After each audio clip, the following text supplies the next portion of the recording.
It took 75 years for a nation to honor one of his bravest, if not the bravest modern Indian. And I'm talking of the recent consecration by Modi of the India Gate canopy, where a statue of Netaji Subhash Chandra Bose now stands. Rahul, you began this program by saying it's perplexing why Netaji is called the Prince of Patriots and not the King. Well, because someone else was made the king. So Netaji should have been made the king, and we all know who that person who was made king was. A man is worthy of respect, Rahul, when his people love him and his enemies fear him, and not the other way around. And that, in short, is the difference between Netaji and Nehru. Let me be clear. We did not win independence because the Sabarmati ka Sant delivered it to us without sword or shield. We won it because Netaji and his INA sent shivers down the spine of the Brits. And as we can understand, that firstly, the problem, the beginning of the problem, that is the story, is very old. It goes back 80 years. And in the process of suppression, a lot of big names have got involved. Not only politicians, but bureaucrats, administrators, and others also. So lies have been weaved around by several people. Their names are bound to get tarnished. So it's natural for any administration to fear the impact of coming out with the complete truth all at once. The problem, see, the moment he opened Subhash Bose file, Subhash Bose case, for his death, his life and times would come into limelight. And of course, the reason India became free is him, so that's one side. The problem, or the good part with the brand Gandhi is that the conventional or the official government of India narrative that they drove British away using the force of non-violence, it is sellable especially in the Western countries, Europe and America. Now, viewers, let's speak to Anuj Dhar and Chandrachur Ghosh. We also have with us Dr. Anand Ranganathan. All of them hold views, but two have done spectacular research and come up with a book called The Bose Deception.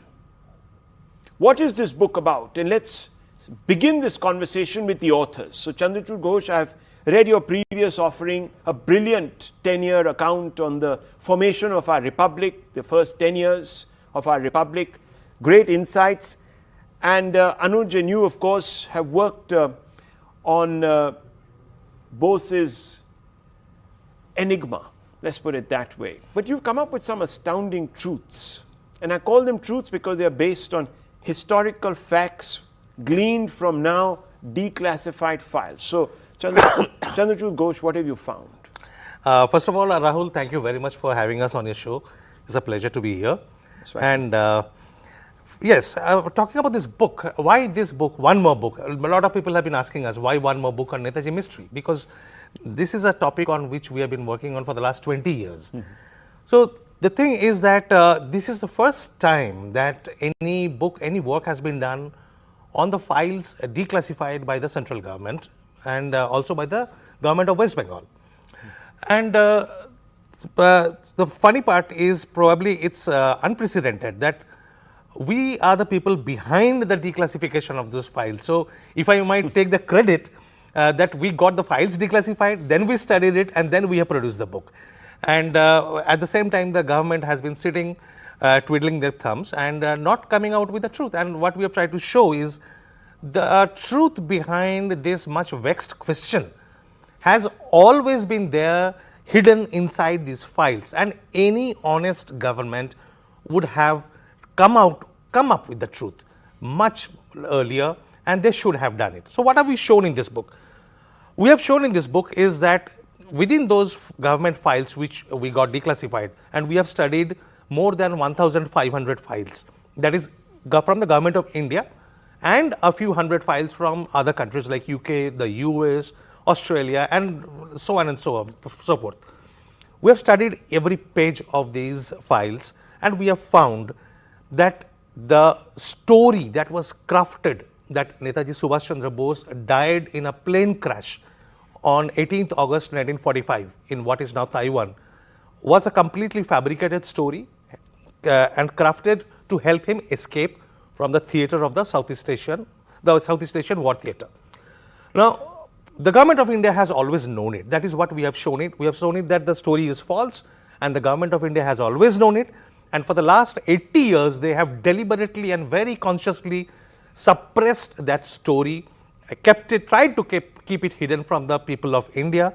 But now we have taken their files and we are putting it up to them that look, this is what your files contain, these are your documents, and this is the story which comes out of a deliberate suppression of the truth. So you've knocked the stuffings, really, out of this theory that his plane crashed in Taiwan and that his body was then recovered and the ashes, oh, not body really, but the ashes or whatever the remnants were, unfortunately, were recovered and they were kept at this great temple in Japan, etc. All of that now been completely demolished. So that's, now Anuj Dhar, 3 important facts that made you draw this conclusion. And remember viewers, this is a Sisyphean labor in the quest for truth, and I'll come to why it's Sisyphean. Dr. Ranganathan is hearing this conversation, we'll talk about that. But Anuj Dhar, not just a labor of love, a Sisyphean labor which has now led you to conclude that the story around the death is a fabrication. What are the 3 proofs that led you to conclude, or maybe 4 or 5? Well, there are many, but let me think of these, the 3. The first one, of course, is the wartime inquiries which took place immediately after Subhash was, proven, shown to be dead. So those inquiries, they established that the British and the Americans, they did not believe that Subhash Bose had died, and that's how it is. And second thing, which I believe, when you look at the inquiries and you look at the reports from that era, the British in particular came to a conclusion that the only evidence as such for Subhash Bose's death was certain claims made by individuals. So there was no direct evidence by way of any dead body or a picture of it. So the only way to confirm and verify these eyewitness accounts which are massively contradictory was to go to Taiwan and do an on-the-spot inquiry. So right from 1946 onward, the whole crux of the matter, as it was in this case as well, was to go to Taiwan and do an on-the-spot inquiry. Beginning 1946, Government of India had knowledge about these facts, and in fact, the first inquiry was undertaken at the behest of our government in 46. When I say our government, it means the interim Government of India, because by late 1946, the Government of India was being run by Pandit Nehru, who was the interim government head. So if not by 46, by 51, because we have shown records from the government files, you have the then Foreign Secretary writing about it. So by 1951, Government of India was fully aware that the records in Taiwan do not show that Subhash Bose had died in that country, or there was something big, gaping hole which could not be filled. And knowing this thing and the whole story, when I look at it right from 1946 till about 2005, when Justice Mukherjee Commission report is out. So this entire story is nothing but attempting to go to Taiwan, look for records, and all the while we find that the Government of India, is coming in the way. They are obstructing truth. They're coming in the way. They don't want people to know. In the course of give me some instances I'll give of how example. they came in the For example, in 1956, there was an inquiry done in Taiwan. It was done at the behest of Government of India. But essentially, the British came to our rescue, and we had an inquiry done. So the British had an inquiry done in Taiwan, and the local authorities did the inquiry. That report, which was produced as a result of this inquiry, it came to a conclusion in a way that the death is not proven. Now, this report was handed over to Government of India in 1956. That day and till date, that report has vanished from India, never been discussed. It's not there in the declassified files here in India. But when we go to so the this UK, report is missing. It's not it's missing in India. So we go to England, British archives and British records. We find that the entire details are available, and the report is available in the British archives. And the last page of the report very clearly says that we have given Government of India 5 copies of this report. Wow. So the trail is very clear. So there was an inquiry done, and they came to know this report reached us, and we concealed it. Likewise, in 77, we approached the Americans, and we were looking for information from that side. The Americans informed us there was no direct evidence of Subhash Bose's death. Again, this was hushed up. So likewise, there are multiple examples of Government of India hushing up the case. And but you annotate them. All of them there's a lot of correspondence there. Correspondence. And a lot of familiar names. Yes, people who served in the foreign ministry, etc. Top level people, foreign secretaries, home secretaries, and the prime ministers. And then the last, of course, if the government has a very peculiar case, when they talk, when their representative come on television, they speak in a different way. But when they're in court or commission, they speak different. They put out different version. For example, in 1997, this case was again reopened, and then Calcutta High Court, there was a PIL was filed because there was a demand, from certain quarters to, bring Subhash Bose's ashes to India. Right. These ashes, which are in Netaji Temple, Japan. So the Chief Justice of Calcutta High Court, Prabha Shankar Mishra ji, he actually put to the government council that you tell me what is your government stand. So the government council on record, this is part of the court ruling. He admitted that the plane crash story was not believable, it was full of contradictions. And then there is an on the record High Court ruling. Admission, yes.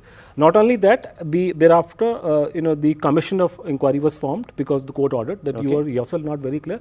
So might as well have an inquiry done on this issue. So there was a Mukherjee Commission was formed in 1999 as a result of this particular court order. Before Mukherjee Commission, the commission, the last leg is the argument session whereby the different parties and their lawyers will make their own stand. So the Government of India lawyer, before Mukherjee Commission, I'm talking about like February 2005, when Manmohan Singh ji was in power for quite some time. Right. So they, on record, the government lawyer opposed the plane crash theory. My gosh. So Mr. Ghosh, what happened to Netaji? If he didn't die, there was of course a general, they said, who was accompanying him. They found evidence that he had died apparently, or is that also a fabrication? Well, very recently, actually after the book was published, that we discovered that how the story was fabricated. Even the death of the general, the Japanese general? Yes, even the death of the general. And that is the biggest, that is the icing on the cake, if I might say so. What happened is, on 22nd of August, the Japanese government gives out the story that there was a plane crash in Taiwan, and because of the plane crash, Subhash Chandra Bose, along with this Japanese general, whose name was Tsunamasa Shidei, he was flying to Manchuria, and they both died. Now the story, the way it is built is, on 17th of August, Subhash Chandra Bose is in Saigon, Ho Chi Minh City, present-day Ho Chi Minh City, and there he boards an aeroplane, a Japanese military aeroplane, which is carrying Japanese soldiers headed by General Shidei. So Subhash Chandra Bose and Habibur Rahman, his ADC, they board that plane, and then they take off, go towards Taiwan. They were going towards Tokyo, that's the story. So they make a stopover at some place at night, and next morning they take off again and land at Taiwan, at Taipei, and then plane, as soon as it takes off, it crashes down, and people die. Tsunamasa Shidei dies instantly. Subhash Bose is taken to a hospital, treated, but he doesn't survive, so he is cremated at the same place, and his ashes are then sent back to Tokyo. Now, how Shidei died and all are not very clear. The details are very vague, and conflicting details emerge from so-called eyewitnesses. Now, after this book came out, and it was brought to our attention that an alternative story has emerged from the Chinese military historians. Like in India, we have the historical department in the Ministry of Defense, who write the most authentic official histories. The PLA in China have their own historians who write their version of the stories. Now, these PLA historians have come out with this account, not one, but many of them, that Shidei was actually traveling in another aeroplane. And with another Japanese general, and Subhash Bose was not linked with that plane at all. And that plane was shot down on the East China Sea. The General Shidei drowned, he perished, and the pilot was captured.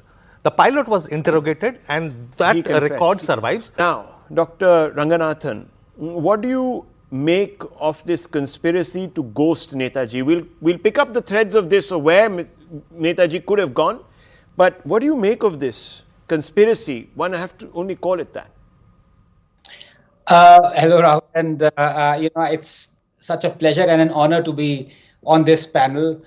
In fact, it's a bit embarrassing because half the points that I had prepared, I would say, on this subject, I did not know were going to be from the book that have been written by my very good friends who are sitting right there with you. So please permit me this in transitions. But be that as it may, on a lighter note, can I say that if life gives you Chandrachur, make it a Ghosh and not Dhananjay. But, I want to make 2 points out here. Whatever knowledge I have, as I said, on this subject is through reading The Bose Deception, declassified by, again, my good friend Chandrachur Dada and Anuj Dhar. And the fact of the matter is, this is the book that authoritatively calls into question the government stand that Bose died following a plane crash in Taiwan, at the end of Second World War. And of course, the official stand is the result of the first ever comprehensive study of hundreds of files declassified in India and abroad. And the repudiation of it is because these two guys have researched the Bose controversy for 2 decades. In fact, they were the RTI activists, and their efforts led to the declassification of over 1,300 Bose-related documents.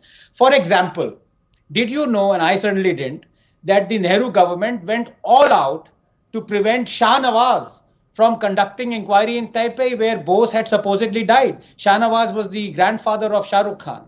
Or that the Indian government in the 1950s was aware that records in Taiwan did not square up with the claims of eyewitnesses, but did nothing about it. Look, the truth must come out now. And I echo each and every word and statement made by Anuj as well as Chandrachur.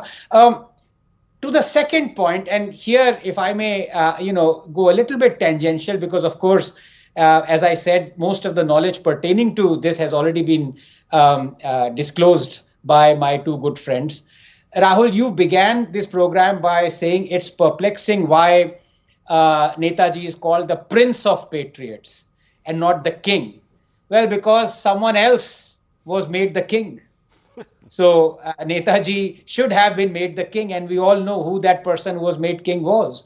A man is worthy of respect, Rahul, when his people love him and his enemies fear him, and not the other way around.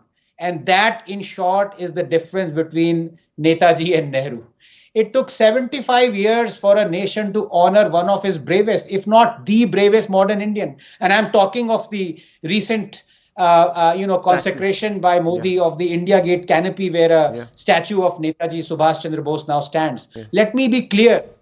We did not win independence because the Sabarmati ka Sant delivered it to us without sword or shield.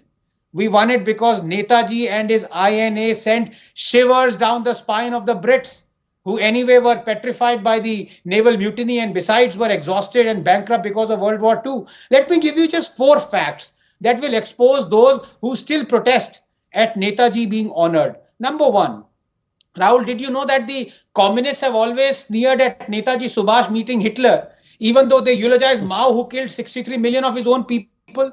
Did Netaji meet Hitler? Yes. But did he also condemn the atrocities committed on the Jews? Yes. Fact is, he was so singularly tormented and obsessed with India fighting for its freedom that nothing else mattered. The end justified the means. 2, and while Netaji was fighting for our freedom, the founder of the Communist Party of India, one Mr. Dange, was writing groveling mercy petitions to the British to release him from jail, saying he swears allegiance to the king. And if today you see a communist trying to sneak in and celebrate or honor Subhash Chandra Bose, remind him that Mao and Stalin lovers, that his cult Indian slave colluded and collaborated with the British to betray Netaji and his iron officers. In fact, P.C. Joshi, General Secretary of the CPI, was spying on Bose and his army and passing on vital info to Sir Reginald Maxwell of the Home Department. In fact, S.S. Batliwala of the CPI Politburo corroborates this astonishing fact. Did you know that the Congress and Nehru snooped on Netaji and his family for 2 decades after independence? What can be more treacherous than that? Now for the most cruel and devastating fact. Did you know that the first time the Indian National Army veterans were asked to take part in the Republic Day parade was in 2019? Yeah. In 2019, under Modi was the first time. This is how these people have respected Netaji and his amazing army and their contribution to our nation. Left to them, they will bring back the statue of King George from Coronation Park and place it back under the canopy in front of the India Gate. Now just 10 seconds. Having said all this, yes, the fault is of Congress. But as I stand with Anuj and Chandrachur, I have to ask this. What is stopping Narendra Modi from exposing the shenanigans and the charlatan nature of the Congress? Well, and I tell you what, this is the problem. You see, in 2012 or 13, during the UPA, the late Mr. Arun Jaitley asked on the floor of the parliament that the government must release the Henderson-Brooks report that talks about why we lost the Indochina War in 1962. And he said it was imperative that India must know this. Then the governments changed. And Mr. Jaitley deleted the blog that he had written in demanding the disclosure of the Henderson-Brooks report. Well, till today, The Henderson Brooks report has never been released. That's the so question. This is the problem in this country. So we need to ask, because this is the question that I prefaced, before we got into this debate. I said that I would ask all of you this question: what's stopping Modi government from putting out the facts? Because the Modi government has shown that it is no friend of the Nehruvian outlook. And if Mr. Nehru, as doctor and you have concluded, were part of this conspiracy to ghost Netaji, then it's in the interests of the Modi government to expose this. So what is stopping them? I can't understand it. Well, Rahul, let me briefly give you a few points, and then probably Anuj can expand on them. Firstly, there is not one single reason, there are multiple reasons. And as we can understand that, firstly, the beginning of the problem, that is the story, is very old. It goes back 80 years. And in the process of suppression, a lot of big names have got involved, not only politicians, but bureaucrats, administrators, and others also. So lies have been weaved around by several people. Their names are bound to get tarnished. So it's natural for any administration to fear the impact of coming out with the complete truth all at once. But I guess that we have that expectation from the Modi government. Yeah, because Mr. Modi says that he's not part of the system. He's an outsider. Absolutely. He's a disruptor. Absolutely. So and that's why we are pinning the hope on him. Yeah. That if anybody but it hasn't happened. It It's will been happen. 10, 11 years now. But secondly, the idea is that it's not Nehru's government stopped Shah Nawaz from visiting Taiwan. Atal Bihari Vajpayee government did not allow Justice Mukherjee to visit Taiwan. So it's the same argument goes against the BJP governments in the past. The biggest problem, if I may just take 10 seconds on that, copying my good friend Anand, is that the whole narrative that has been built around Gandhiji, myth of Gandhi, that we achieved our independence through Gandhian means non-violence and satyagraha. And after independence, India has developed into this fantastic Gandhian model of non-violence and peace and love towards everybody. So much of government investment has gone into this, that and the people who have built it for their own that you self-interest, can't now shatter this myth. It will crumble in a second. It will crumble in a second. But doctor, that's the fundamental question. If you can build a statue, then why not also, that's a symbolic sort of genuflection before the greatness of the man. Why don't you actually then do justice to that greatness by telling the truth about the man?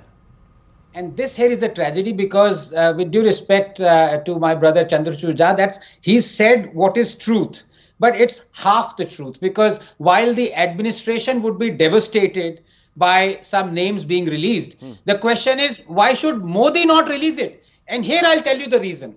Because Modi has appropriated some of these false demigod heroes of Congress, like Mahatma Gandhi. So if his name comes into this question, then Modi wouldn't know what to do, because for Modi, the biggest Mahatma right now is Mahatma Gandhi. And secondly, the point is, when Modi says the truth about Nehru must be out, it is inexplicable. The biggest disaster that modern India faced was the Indo-China war that was lost by Jawaharlal Nehru. Why wouldn't he still release the Henderson Brooks report? So that's why I'm saying many of the heroes of Congress have been appropriated by Modi, and that is the reason why he's not releasing Look, it. viewers, you know my views on Mahatma Gandhi. I do believe that he did yeoman service to our cause, to the cause of our freedom. So I mean no disrespect to Mahatma Gandhiji, and I've always believed that there was a huge role for him to have played. I mean, he gave the movement also, and let's not forget this, a certain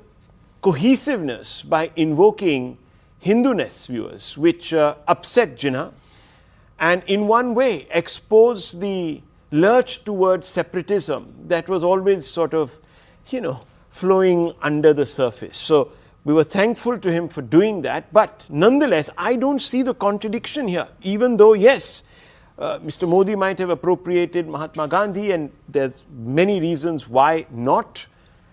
He should have, because he was a great man, but there is no contradiction here, because even if you were to say that, look, this is what happened to the Prince of Patriots, as much as I don't like saying it, I think no one is going to spin around and say, no, I think disavow there's Gandhiji. There's going to be a problem. The problem, see, the moment you open Subhash Bose file, Subhash Bose case, for his death, his life and times would come into limelight. And of course, the reason India became free is him, so that's one side.